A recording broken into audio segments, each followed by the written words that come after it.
Arterinė hipertenzija tai yra liga, kuri pažeidžia daugelį organų.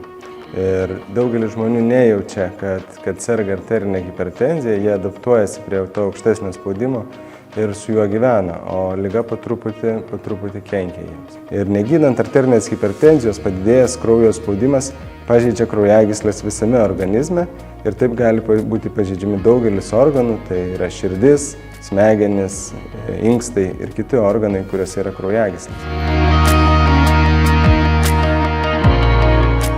Arterinė hipertenzija gali neturėti jokių simptomų, būti tik tai padidėjęs arterinis kraujo spaudimas. Kai kurie žmonės gali jausti galvos skausmą, pykinimą, bendrą silpnumą. Arterinę hipertenziją mes pradedame gydyti gyvenimo būdo korekciją. Jeigu gyvenimo būdo korekcija nepadeda, tada mes taikome gydymą vaistais. Jeigu liga yra atspari vaistams arba pacientai negali vartoti kai kurių vaistų, tuomet mes jiems galim pasiūlyti intervencinius gydymo metodus.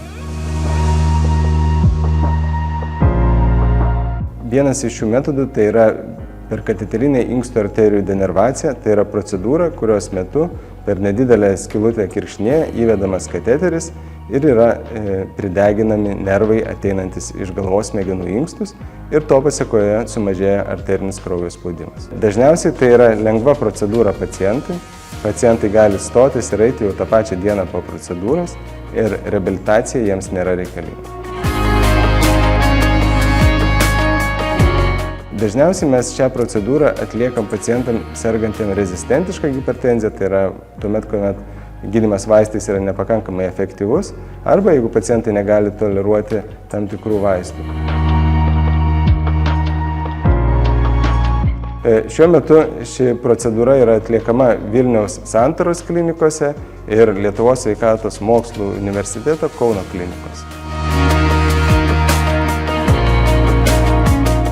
Pacientai, kuriems sunkiai sekasi suvaldyti arterinį kraujo spaudimą, turėtų kreiptis į savo šeimos daktarą, o šis juos nukreipti į 3. lygio kardiologijos centrus, kur yra atliekama ši procedūra. Šiems pacientams, kurie atitinka indikacijas, ši procedūra yra kompensuojama.